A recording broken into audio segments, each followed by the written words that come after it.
Hello, everybody, and welcome to Keeping It Spiritually Simple. Today, there's nothing simple about the topic that we're going to discuss, the topic of MK Ultra, what it's about, how it originated to the best of our guest's ability, someone who's been an experiencer, lived through it, survived, and is now able to talk about it so that we can bring awareness to it in the here and the now. So welcome, Salini. Hi, how you doing, sweetheart? I'm doing fine. I really do appreciate your time today. And I do want to let the audience know that this is for adult ears only. And I would suggest listening to it without being an earshot of children. If you're not in a frame of mind to hear things, this is going to be a series.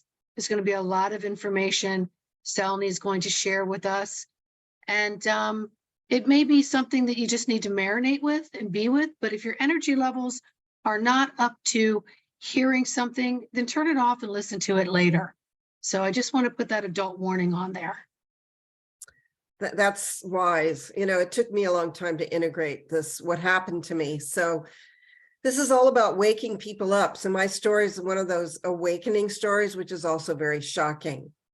So where should we start, Sandra? Why don't we start with how this all originated so people can have an understanding of some kind of history?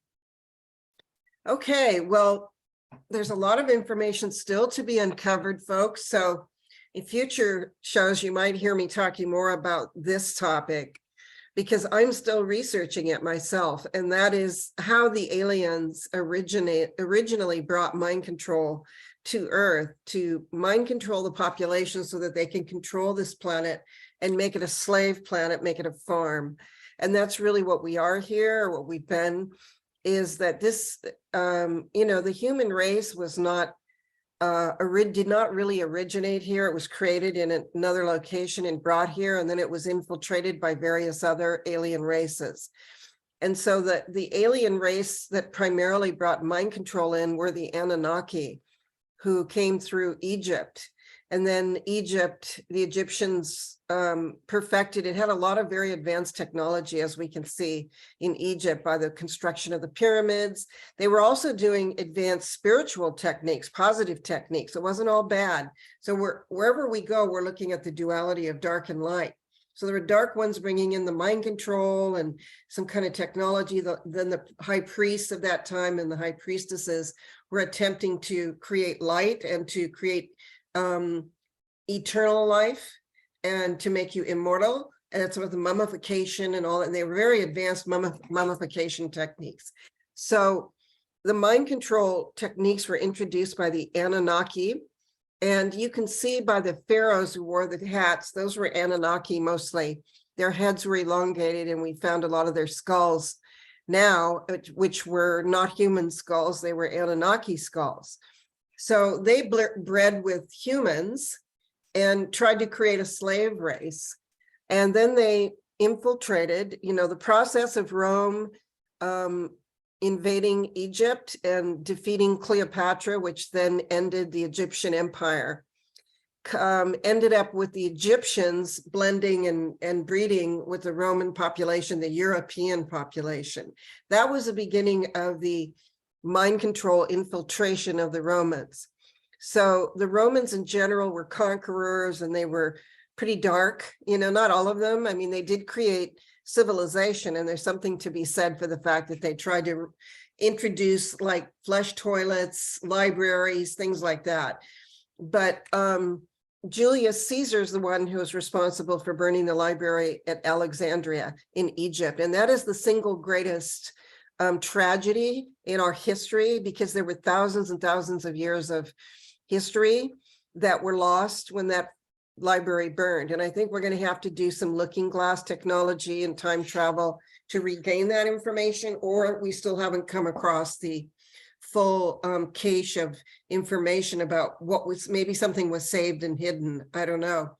So when that happened, what you had, Julius Caesar at that point was most likely infiltrated by mind control for him to destroy the ancient history of our power and the races of matriarchal races that ruled with love and light, which have been forgotten. And until recently, nobody even believed that there were any matriarchal races. And I'm just going to real fast. I think this is part of the mind control, is to wipe out the memory of the divine feminine. And this is really important because that's how they controlled us. If we don't have access of our heart, our soul, our intuition, our mystery, our emotions, we're easily controlled. We're just scared people. But when you have your divine feminine active, you're directly in connection to the Holy Spirit. And so what they did is they wiped out all memory of the matriarchal cultures, not right away. I mean, Isis was probably considered the most well-known matriarchal figure, goddess figure for a long time, even in Rome. But then when the mind control took over, they blocked out that information even. So we've all forgotten that she was the most powerful goddess of the time for thousands of years. So, so what happened is we had matriarchal cultures all throughout Europe and Africa and the Arab world that were destroyed by male aggression, which would have been caused by mind control and infiltration by violent alien races. And it was the archaeologist Maria Gimbutas, it's in my book, I don't know if I'm pronouncing her name right, who uncovered hundreds of remains and in various villages all over the world in her archaeological studies that were matriarchal. And she published it, and she was resoundingly laughed at, ridiculed, and pushed out of the Archaeological Society, being the only woman in there. And she came forth with a new discovery. The men laughed her out and blocked her. And then a few years later, a man claimed that he took all her discoveries, and he was awarded a Nobel Prize or something like that. But it's all her, it's in my book.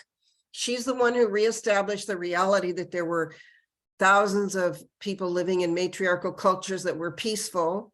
And the women were not abusing the men or doing anything like that. They may have been the chieftains, the high priestesses, but everybody knows that the two have to be in balance, sacred feminine and divine masculine, for any culture to work. And all the indigenous cultures understood that. In Africa, North America, South America, the females were always consulted because they knew these were earth-based cultures that the feminine creates life. So they're not going to abuse their women. They're going to hold them sacred because they're the vessel through which the babies come. So this is part of the mind control, Sandy, that we have to face, is that suppression of the divine feminine is key to global mind control.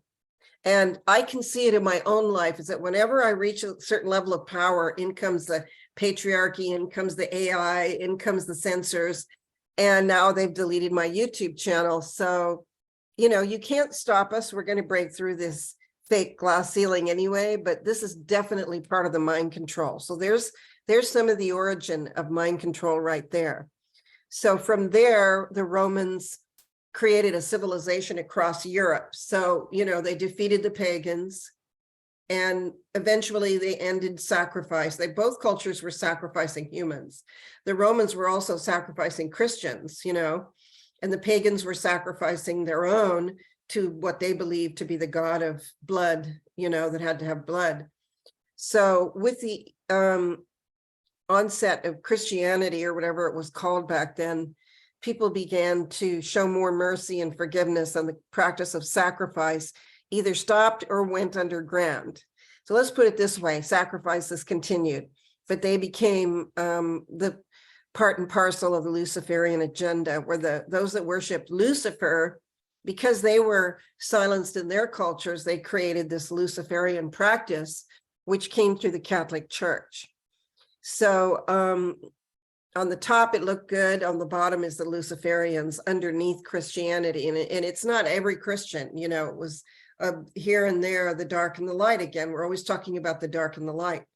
So we're talking about duality. And part of mind control is to make duality, is to divide and conquer. And then if we get more specific, which I will in future shows probably, the way that they do that is by dividing your consciousness. So when you are being mind controlled, as I was, they are torturing you and traumatizing you so that a portion of your consciousness splits off with that experience because it's too much to endure as a child. And so you go into another state of consciousness. I used to leave my body. And then when they're done and you come back, that part is split off and not part of your regular consciousness because it's too traumatic. I'm still having memories, all these decades later. I just recently had some more memories.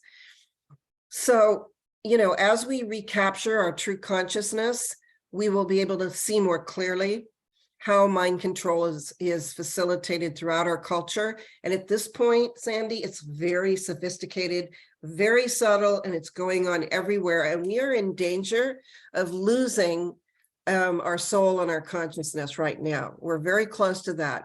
And that's why people like me need to be heard. It's very, very important. It's not about me. I don't care, I'm not gonna make any money off of talking about this. I get persecuted. So it's about what I know and how I integrated my own consciousness and reclaimed my soul and reclaimed the truth. And now I can expose them for what they are. They're people who are scalping souls and dividing consciousness and controlling your consciousness. If you can get control of the consciousness, you've got control of the entire planet. And now what they're trying to do is turn it into AI. If they can hook everybody up to the Borg hive mind, which is what they're doing with the, in the arm, once you've got a certain number of chips and a certain number of nanoparticles and a certain number of graph, oxide. Once you have enough of that in your body, you are, and mercury as well, you become a human antenna. And all they have to do is direct a certain energy wave at you, and those particles begin to form a structure, which become an antenna inside of your head, a computer, and then they can beam whatever messages they want. You become completely controlled. So we'll talk more about that in the future, but did you want to know a little bit more about how my own lineage and everything? I definitely want to know more about your lineage. And, while you were talking there about the programming and things like that, and, even for someone like myself, if I'm watching a show on television, sometimes I will find my thoughts are about that show. I'm in the show. I'm thinking about the show. It's consuming my consciousness, right? And I have to go, whoa, distraction, not healthy. I'm not going to watch that anymore, kind of thing. But it still creeps back once you kind of get into like a thing. So I definitely want to hear more. I think our viewers need to hear more. It's time. And I thank you so much for coming out of the shadows and sharing this, because like you said, this gets a lot of arrows thrown at you versus roses and kisses, right? But we want enough people to know about it that they can throw some roses and kisses for compassion and thank you for your bravery and your courage. So just going to put that in there. So please continue. Well, thank you very much. Let me just say that from the time I chose to begin to expose this, they came after me to target, persecute, stalk me, whatever you want to call it. And this is just another example of mind control, is that my mind and my body and my aura, my energy field, was connected to the Masons. So the reason that I became an MK Ultra is my father was a Mason, and he took my siblings and I into the MK Ultra program, and all three of us went through 3 different programs.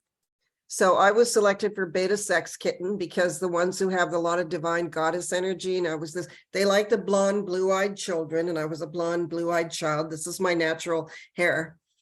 And I looked even more blonde as a child, and I'm very angelic looking. I mean, I do come from the angelic realm. I've identified that as my origin.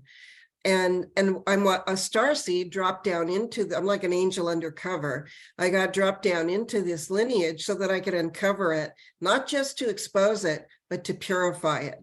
If enough of us pure light beings drop into these lineages and then give birth to children, it ends their power, their dark lineage forever. So I'm going to talk about that right now. Please. So my parents, my father was a Mason. My mother was completely unaware of the fact that there was any kind of Masonic thing going on. I mean, she became an Eastern Star. I've asked her, this was before I understood that Eastern Stars, you have to be an Eastern Star to marry a Mason. And no Mason will marry a woman who isn't initiated into the Eastern Star cult. At the same time, these women do not even necessarily know that they're in a cult or that they're connected to the Masonic cult. Like my mother never had anything to do with it. She didn't even know what it was. She didn't practice it. She said, like, I don't know anything about it. I was just required to do that to marry dad. And she never participated in dark ceremonies or anything with my dad.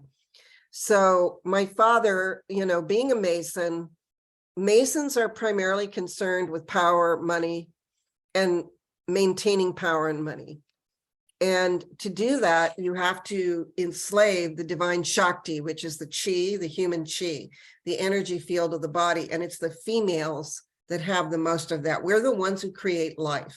So this is why they capture children really early, especially children who have a lot of divine light. So then they put me into the beta sex kitten so that I would be a sex slave and so that I would give my Shakti to men. And this starts immediately. I mean, my sister was present the day I was born, and she said I was molested the day I was born in the hospital. So she was in the room, and she's 7 years older than me. And she passed away from it. So just long enough to confirm my story. She lived to be 51, but she was mind controlled right up until her 30s. She didn't have the benefit that I had of being mentored from the age of 9 by the Holy Mother, the Reiki Grand Master, Hawayo Takata, who saved my life. There's no doubt this woman saved my life. And my mother brought her to me. So she was a master of divine energy. And my mother was incredibly spiritual. See, they picked my mother too. She was absolutely gorgeous. She was in Miss America pageant. She was the first runner-up to Miss Wyoming. She was a genius. She had scholarships. She had a full scholarship to Juilliard and a full scholarship, engineering scholarship to the University of Wyoming. She 2 years ahead. She skipped 2 grades, and she was the #1 math student in the nation in 1936.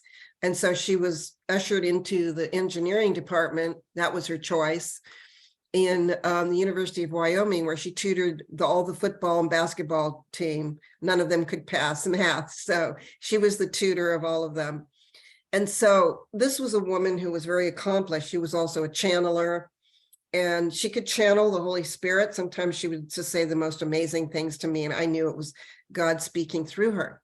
But she was enslaved by whatever it is that Dad did to her. Now, I was shown several visions of my father taking her into a ceremony. This is how I knew what happened to her. The Holy Spirit will I'm very mystical. I'm a 7 in this lifetime. So all of my numerology and planets line up to a 7. So I have a lot of mystical qualities.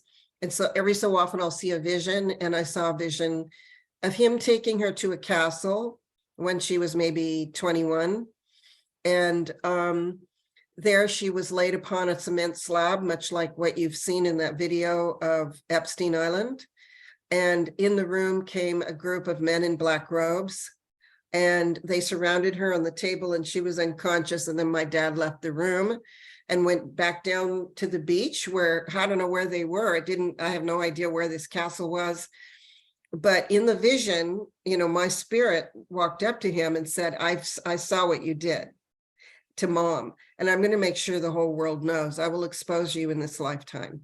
So I had that many years ago, many decades ago. I had that vision. And I didn't fully understand it, of course. You know, when I was a teenager and a child, I didn't understand. I didn't remember, because I was mind controlled. They had suppressed my memory. And suppression of memory is universal on this planet. Everybody needs to hear that. All of you have had your memory wiped and suppressed. If you saw the movie Harry Potter, you know, they have a spell for that. And a lot of this is black magic. when Hermione does obliviate and then people forget everything that just happened, that's very easy for them to accomplish. Not necessarily by the wave of a wand, but they know how, they have techniques for that. And those techniques involve trauma.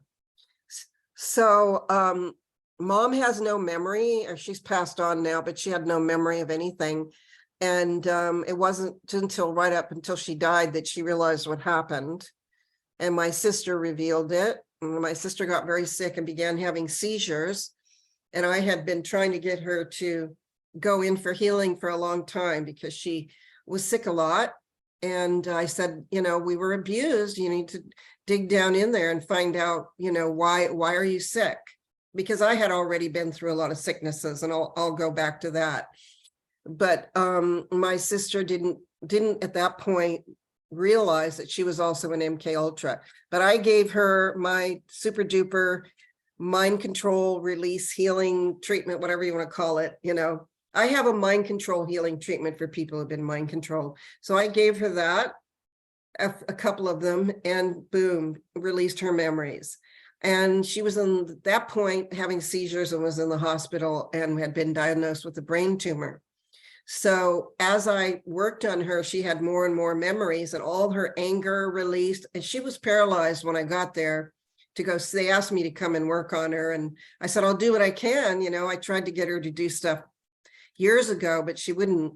But in the hospital, I worked on her, and she was paralyzed when I got there. By the time I did 4 treatments on her, she was walking again. And she was yelling out all her memories. There were all kinds of people in the room, and she's saying, I was raped and this happened and I was mind controlled, and she had all her memories right there in the hospital after I worked on her. And her husband was there to hear it, and the hospital staff, everybody heard it. So it's not something I made up, and I never told her anything. I just said, she looked at me and she said, you were right. And I couldn't face it. So as a result of that, when it was too late, and she said to me, you need to write your book, because if I had read it and other people, maybe I wouldn't be on my deathbed now. And she said, I want you to save as many lives as possible. So, you know, her death was a catalyst for me. It was really hard for me to go public because I was already being persecuted. My life was in danger. And then my mother, we went together, and she said, I want to tell mom and dad. And so we went together, and she told them, you know, Dad, you abused us, and this is what happened. And he doesn't remember. And it was legitimate. I could tell he didn't really remember. He goes, what are you talking about? And he said, who did this to you? I'll kill him, you know? And my mother was like, she's talking about you. And he was just horrified. And just like he said, if that's true, I'm going to kill myself today. And I said, Dad, that's not what this is about. We want to end the legacy of abuse that has come down all the generations of this family. Let's start now. And he couldn't, at that moment, they were both so shocked. But my mother, unfortunately, took his side. And she said, even if it's true, we don't want anybody to know. So we'll hire an attorney, and we will make it look like you're crazy. So don't even ever say it again, because we're not going to listen. I was surprised to hear her make that statement, but that was the last time my sister ever spoke. And she died soon afterwards. And then that night, my father went into the hospital the night we told him, and he was in the hospital for several days having an intestinal blockage and all kinds of enemas, and like he was releasing from his body. And my mom called and said they want to cut out his intestines and put a colostomy bag and all this. And I said, he's just having memories, you know? And sure enough, my dad was raped and tortured by his father and his grandfather. So he called me on the phone and said, please come and get me. I'm suffering. And so I did, you know, I went and got him, and I said, he goes, what do you think happened? And I said, well, you're a trauma-based victim as well as I am. And there was a short period of time there where he wanted to talk about it. And then it was more than he could handle. And he said, we're done. He said, I appreciate what you're doing, and I'm blown away about who you are and what you're doing. And I see what you're doing to save the family, but I can't do it. And he said, that's as far as I can go. And that was the last day we had a normal conversation. He went right back into being violent and abusive after that. And then a year later, my mom dies from it too. And she realized it was true and called and asked for my forgiveness and asked me to come be with her. They both died of cancer, my mother and my sister, but they were both violently abused by the men in their lives, violently abused in trauma-based mind control programs. I'm sure my mother went through some kind of satanic ritual that I could see in that vision. And then she never recovered that memory. She just said, I just want to pass on. I don't want to be here anymore. So, that's just the basics of mine. Now, my sister went into some kind of other program, which I don't know. I'm wondering if she might have been a breeder. I'm not sure. But her daughter witnessed her being mind controlled. So we have evidence and we have proof and we have witnesses. And then my other sibling, who I can't talk very much about, but went into the intelligence programs, and we lost that person completely, and his soul's been scalped. And sadly, he's not himself anymore. That's about all I can say. And I love him and I forgive him, and I love them all and I forgive them all, because we're all victims of a generational trauma-based mind control. So you had asked me a little bit about further back. So my grandfather, they're all Masons. My grandfather and my great-grandfather were Masons. They're all politicians, military and/or intelligence services. So my father was a military officer and had gone through some kind of scary training there. And he was the very first officer to fly into Japan after they dropped the bomb on Hiroshima. And he was required to report to the President of the United States what condition that Hiroshima was in. Now, they're not going to ask him to do something like that if he isn't a Mason fairly high up. And he was an architect. So Masons are usually architects, real estate people, land developers. And then they train them to become lawyers, doctors, computer specialists, and things like that. So his father was a politician in the state of Washington and was a violent alcoholic. They're all alcoholism all the way up the line. And then my great-grandfather was a senator, and he was very dark. Everybody that I know, I didn't meet my grandfather or my great-grandfather, but the stories I've heard was that they were violent and evil. And apparently they came from the South. And so my great-great-great-grandfather and my ancestor is Jesse James. And these people were all working for the Confederacy in the South. They were all Masons. Jesse James was not a bank robber. He was the first CIA agent. And he was assigned by Jefferson Davis to rob banks to fund in the North to fund the Confederacy. And so there's some kind of deep information still lost in the family about what happened in the South, because I've been told that my family took documents that have to say the truth about the establishment of the United States, some stuff that we don't know about. And I've never seen those documents. I don't know where they are. I don't think my dad had them. But apparently, if we were to follow the history back, there's a different story about the establishment of the United States, which had something to do with the Confederacy and the Union fighting. So, those ancestors were members. They started the Ku Klux Klan and were driven out of the South and they all moved to Washington State, and then they became local racists. So there was racism involved. Mm-hmm. And so, when you're talking about these histories, you're talking about everything: racism, misogyny, financial oppression, the oppression of the divine feminine, the oppression of minorities, supporting slavery, all that kind of stuff. And so slavery has evolved from Black people being enslaved in the early years of our country to mental slavery of today. If they can't get your body enslaved, it's illegal to enslave Black people. It's illegal. And when the Emancipation Proclamation happened, it only liberated Black men. Women were allowed to vote and run for office. and buy property and take out credit.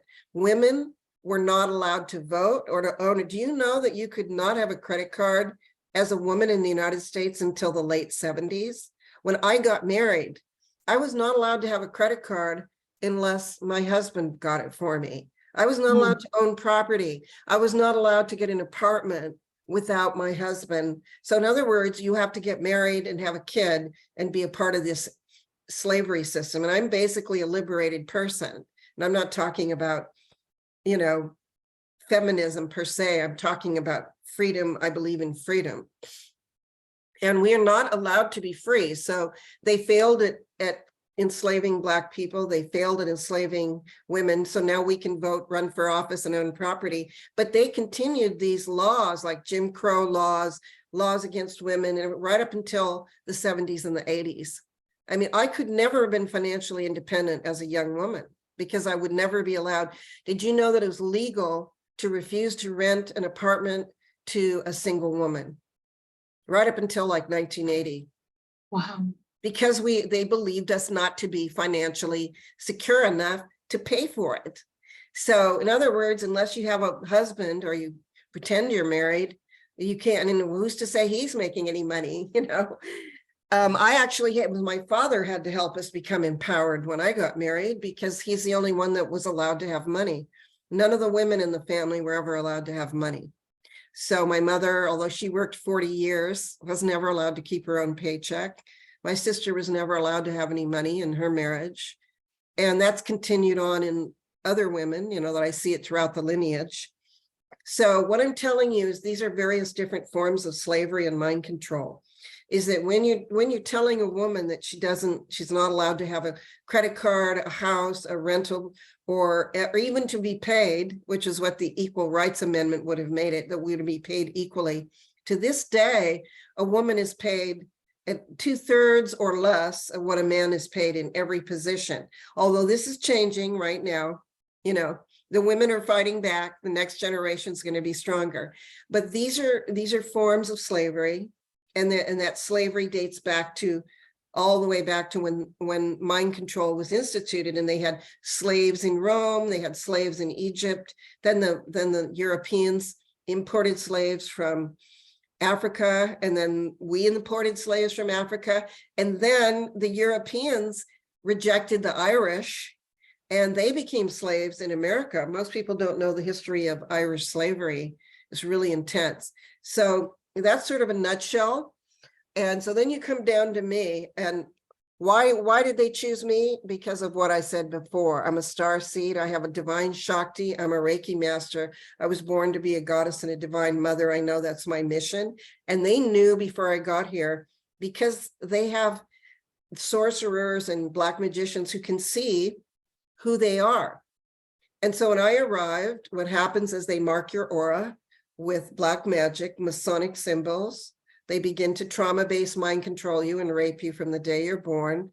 And then they begin to go through this program of what they do to your consciousness. And this is now being expanded in the form of transhumanism. So we're headed for some very serious times if we don't begin to stand up to this and purify your consciousness. If you're not practicing spiritual practices, you're going to be soul scalped. Your energy will be stolen. And they're going to do whatever they can. They're getting very advanced with it. So you have a question for me? I mean, I got to stop there and give you a chance to say. Well, you know, there's a lot here to digest and listen to. And I want the viewers to listen to this and then get ready for part 2, where we can dive into a little bit more about what occurred as a child, etc. So if you're okay, we'll end part 1 here.